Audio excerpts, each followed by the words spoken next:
이루지 않으면 안 될 시대를 살게 변모되었습니다. 지금까지는 생명이 끊임없이 변화하는 겉모습만을 보며 이비인비했습니다.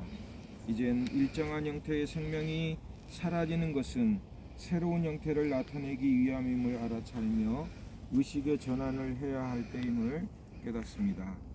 현상 넘어 본질 속에 거하시는 당신 주님이시여, 변화하는 세상 이치를 넘어 영혼을 살았던 고 조지현 집사를 기억합니다.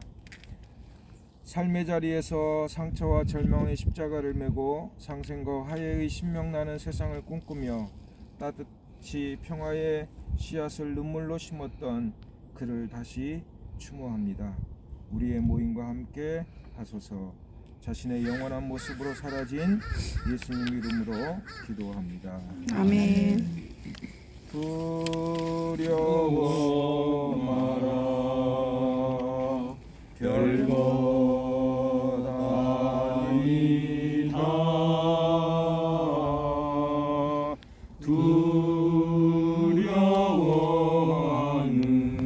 두려워하는 너를 잘 살피거라. 요한복음 8장 3절에서부터 11절에 있는 말씀을 다 함께 보겠습니다. 율법학자들과 바리새파 사람들이 가람을 하다가 잡힌 여자를 끌고 와서 가운데서 놓고 예수께 말하였다. 선생님, 이 여자가 간음을 하다가 현장에서 잡혔습니다. 모세는 율법에 이런 여자를 돌로 쳐 죽이라고 우리에게 명령하였습니다. 그런데 선생님은 뭐라고 하시겠습니까? 그들이 이렇게 말한 것은 예수를 시험하여 고발할 구실을 찾으려는 속셈이었다. 그러나 예수께서는 몸을 굽혀서 손가락으로 땅에 무엇인가를 쓰셨다. 그들이 다그쳐 물으니 예수께서 몸을 일으켜 그들에게 말씀하셨다. 너희 가운데서 죄가 없는 사람이 먼저 이 여자에게 돌을 던져라. 그리고는 다시 몸을 굽혀서 땅에 무엇인가를 쓰셨다. 이 말씀을 들은 사람들은 나이가 많은 때부터 시작하여 하나하나 떠나가고 마침내 예수만 남았다.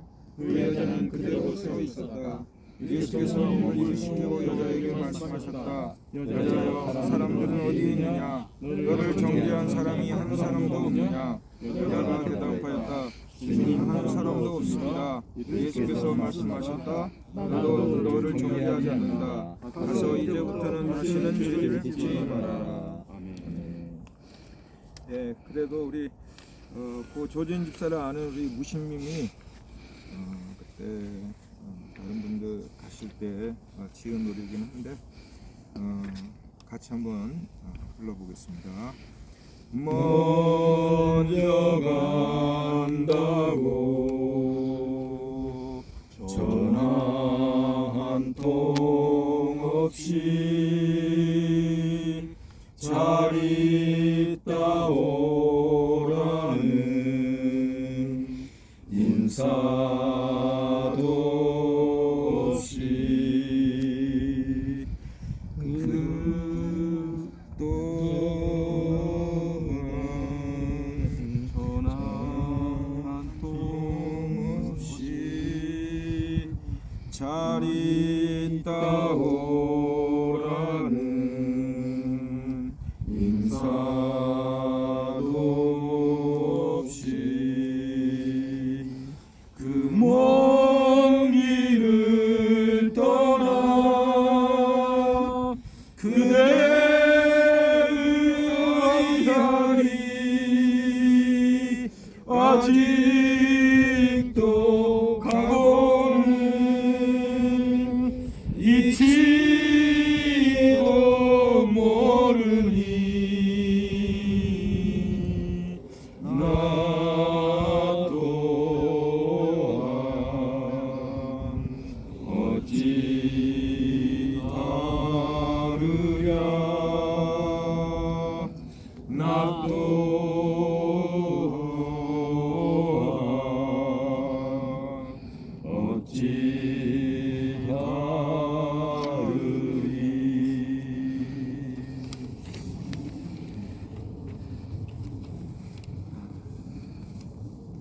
오늘 말씀은 죄가 변하여 사랑이 되다라는 제목으로 오늘 지금 여기 교회 고 조지현 집사는 지금 여기 교회의 상징이라고 저는 생각합니다. 오늘 10주기 추모 예배를 드리는데 여러분들 잘 모르시는 분이 대부분이지만 저도 사실 잘 모릅니다. 문제는 우리가 잘 알고 모르고 하는 것이 중요한 것이 아니라 그 사람이 남겨놓은 발자취를 통해서 저는 지금 여기 교회가 오늘 어떠한 모양으로 가야 하는지 그 모습을 미리 세례 요한처럼 보여준 사람이 저는 고 조지현 집사라고 생각합니다. 저는 집사님을 생각하면 세 가지가 떠오르는데 그 세 가지를 통해서 오늘 말씀을 생각하면서 여러분과 함께 나누려고 합니다. 첫째, 그는 죄인이라는 죄짐을 지고 살았습니다. 두 번째는 막걸리라는 마당을 즐겼습니다. 그리고 세 번째는 신과 나눈 이야기. 이 세 가지를 저는 조지현 집사 하면 생각이 나는데 오늘의 말씀을 생각해 보려고 합니다. 첫째, 죄인이라는 죄짐입니다. 오늘 본문은 우리가 너무나 잘 아는 가늠한 여인을 붙잡아와 예수를 시험하고 고발할 구실을 찾으려는 율법학자들의 관계를 예수께서는 어떻게 지혜롭게 풀어내며 우리에게 어떻게 살아야 할지를 알려주는 말씀입니다. 한 사람을 율법학자나 세상은 그를 정죄했습니다. 그래서 조지현 집사도 일명 세상법에서는 돌맞아 죽을 수밖에 없는 죄인으로 살던 여인이었다고 생각합니다. 그 죄짐을 사실은 열심히 봉사하고 섬기던 교회가 오히려 그를 율법의 기준에 맞춰서 죄인으로 낙인을 찍었습니다. 그를 죄인으로 끌고 와 사람들 앞에 세워 수모를 당케 하기도 했습니다. 어찌 보면 교리를 명분으로 돌로 쳐 죽여야 한다는 것 아닌가 하는 겁박까지도 받을 정도로 그의 삶의 무게는 그리고 신앙생활을 하는데도 불구하고 힘든 삶이었습니다. 그가 우리 교회를 만나기 전 기존 교회를 열심히 섬겼던 신도였습니다. 하지만 그에게는 술과 담배, 특히 담배로 인해 많은 비난을 받았다고 들었습니다. 심지어 방언을 못한다는 이유로 귀신 들린 사람처럼 축기놀이를 인해 많은 상처를 받았는데 교회가 초창기 지역 주민을 위해 펼친 요가바다 장터를 통해서 지금 여기와 인연을 맺게 되었습니다. 바로 상처받고 고단한 죄짐에서 벗어나기가 쉽지 않았습니다. 바로 그런 때에 우리는 주님을 만날 수 있다고 생각합니다. 별것 아닌 것 가지고 오히려 그에게 정죄하고 그리고 그를 이상한 사람으로 몰았던, 그래서 그런 죄짐으로부터 쉽게 벗어나기가 쉽지 않았던, 그래서 그러한 이야기들을 오히려 소문으로 만들어 사람들 앞에 세워서 돌로 쳐야 하는 것 같은 그러한 심적 부담, 죄짐으로 살았던 사람이 바로 고 조지현 집사였다고 생각합니다. 두 번째는 막걸리라는 마당입니다. 그가 지금 여기를 통해서 이제 교제를 나눴고 술을 좋아했고 잘 마셨습니다. 삶의 무게의 짐을 벗기 위해서 아마 술, 담배는 필연이었는지도 모르겠습니다. 그가 지금 여기를 만나 힘든 삶의 위로가 되면서 교제하기 시작했습니다. 그래서 그 남한산성의 그 무릉도원인가 거기를 참 많이 갔던 기억이 있습니다. 저는 오늘 본문을 보면 6절 8절에 보면 땅에 무엇인가를 쓰셨다고 하셨는데 저는 그 뭔가가 뭔지는 잘 모르겠습니다. 하지만 저는 그것에 뭔가를 쓰셨다고 하는 것은 삶의 길을 찾는 시간이라고 생각해 봅니다. 즉 막걸리 타임이라고 생각합니다. 삶을 나락으로 모는 미끼, 삐끼. 어제 우리가 이야기했던 교회가 사랑이라는 이름으로 미끼를 던지고 두려움이라고 하는 삐끼로 호객하는 그런 기존 질서를 무너뜨리는 시간들이라고 생각합니다. 이 6절과 7절 사이에 7절을 보면 너희 가운데서 죄가 없는 사람이 먼저 이 여자에게 돌을 던져라. 세상에는 죄가 없는 사람이 있는지 없는지 잘 모르겠습니다. 그러나 주님께서는 죄가 없는 사람이 먼저 이 여자에게 돌을 던지라고 합니다. 죄가 있는 사람, 죄가 아마 없겠죠. 죄가 없는 사람은 없겠죠. 그래서 주님께서는 너희의 죄가 없는 사람이 먼저 돌을 던지라고 했을 때 다 머뭇거리고 주저하고 아무것도 할 수 없었을 것입니다. 하지만 이 말에는 역설이 있다고 생각합니다. 바로 죄가 없는 사람이 있다는 것입니다. 세상에 속한 사람들은 다 죄인이라는 생각에 그 굴레에서 벗어나지 못합니다. 그래서 결국은 돌을 못 던집니다. 그렇다면 죄가 없다고 생각하는 사람은 당연히 어제도 우리가 공부했지만 자신도 상대도 죄가 없는데 어떻게 정죄하면서 돌을 던지겠습니까? 바로 이것이 신앙의 신비입니다. 바로 이런 사실을 이제 막걸리라는 마당을 통해서 조금씩 배워가고 깨우쳐 갔습니다. 다시는 죄 속에서 살지 않아야 되겠다. 이제는 사랑의 세계에서 살아야 되겠다. 누구를 정죄하고 누구를 힘들게 하는 죄짐에서 사는 것이 아니라 온전히 아무 조건 없이 사랑으로 바라보는 주님의 삶으로 이제 삶을 바꿔내는 것입니다.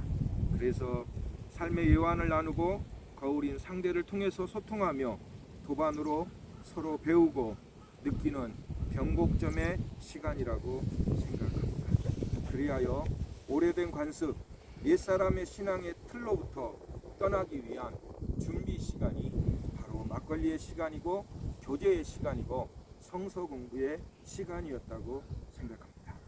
마지막으로 그는 신과 나눈 이야기를 했습니다. 이제 조집사는 신과 이야기를 나눕니다.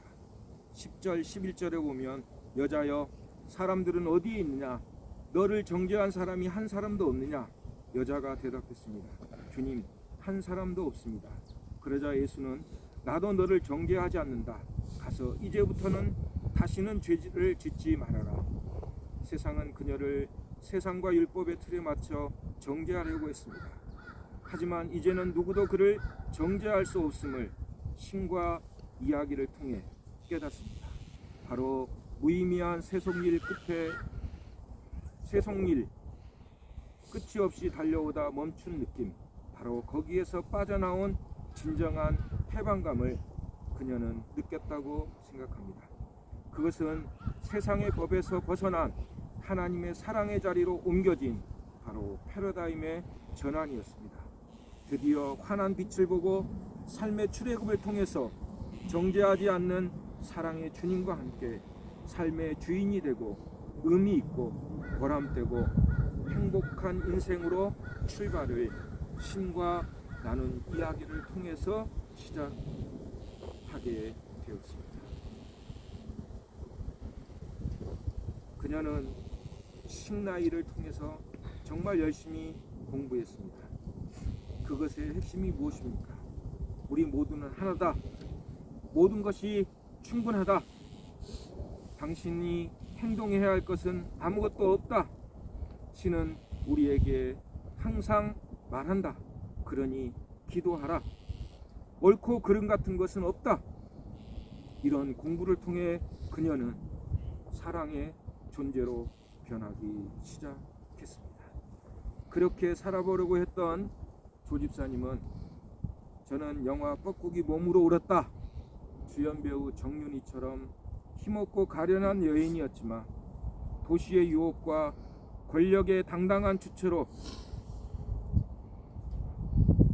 도시의 유혹과 순사의 권력에 굴하지 않고 당당한 주체로 다시는 노예가 아닌 사랑의 존재로 살고 싶어 가마의 불길 속으로 당당히 뛰어들 수 있었다고 생각합니다. 아쉽게도 신이 예비한 그날이 너무 빨리 와 지금은 하늘나라로 갔지만 그녀는 지금도 신과 이야기를 재밌게 나누고 있을 거라고 생각합니다. 저는 고 조지현 집사 10주기를 통해 감히 이야기할 수 있는 것은 바로 그녀가 저와 여러분처럼 세상의 재짐 속에 방황하며 살던 삶을 멈추고 신의 모범인 지금 여기 교회의 상징이 되었다고 믿습니다. 많은 교인들이 다 힘든 시간들, 고통의 시간들, 아픈 시간들을 통과하고 그 재짐을 지고 지금 여기를 만났고 그 안에서 다시 교제하고 사랑하고 그리고 먹고 마시면서 우리는 신을 배워갑니다. 사랑을 조금씩 느껴갑니다. 바로 고 조지현 집사의 삶은 한 사람의 일생일 뿐만 아니라 우리 지금 여기 교회가 어떤 교회 그리고 어떤 신앙으로 나아가야 할지를 보여준 당당한 지금 여기 교회의 상징이라고 믿습니다. 이 신앙의 사람들을 기억하면서 오늘 또 우리가 하나님의 사람으로 잘 사는 것, 그를 예수를 우리의 스승으로 모시고 그분처럼 살아가는 것이 고 조지현 집사를 추모하는 진정한 삶의 의미라고 믿습니다. 찬송 너 하나님께 이끌리어 같이 부르겠습니다. 너 하나님께 이끌리어 일평생 주만 바라며 너 어려울 때 힘주시고 언제나 지켜주시리 죽으신 사랑 믿는 자 그 반석 위에 서리라. 너 설레는 맘 가다듬어 희망 중 기다리면서 그 은혜로 신 주의 뜻과 사랑에 만족하여라. 우리를 불러주신 주 마음에 소원하신다. 주 찬양하고 기도하며 내 본분 힘써 다하라. 주 약속하신 모든 은혜 내게서 이루어지리라. 참되고 의지하는 자 주께서 기억하시리. 아멘. 기도하겠습니다. 이제는 육으로 왔지만 자신은 하나님의 아들이었음을 알아차리고 어떤 판단도 없이 오직 사랑으로 자신의 길을 가며 우리의 본이 되어주시는 참 스승 예수 그리스도의 은혜와 생명으로 끊임없이 그 겉모습을 바꾸시지만 새로운 형태에서 온전한 당신을 알아차리도록 동구밭 밖에서부터 기다리며 두 팔 벌려 안아주시는 하나님의 아버지의 그 극진하신 사랑하심과 도토리는 가지, 잎, 줄기, 뿌리 즉 모든 외형, 모든 고유한 형태를 잃었지만 그 속에 자신이 포기한 모든 것을 되찾을 수 있는 생산력을 가진 간직한 상수들이 나무 자체임을 알아차리도록 우리를 도우시는 성령님의 인도하심이 오늘 10주기를 맞아 우리의 선물과 지금 여기 교회의 상징이 된 고 조지현 집사를 통해 다시 깨닫는 세상, 다시 세상 넘어 사랑의 세계가 있다는 놀라운 사실을 가슴에 새기며 죽음은 사라지는 것이 아닌 자신의 영원한 모습으로 돌아가는 것임을 믿고 이제 우리 자신만이 사랑이며 새날 새의 길이며 영원한 존재임을 마음속에 다짐하는 우리 모두에게 이제로부터 영원까지 함께 하시기를 간절히 축원하옵나이다. 아멘. 고맙습니다.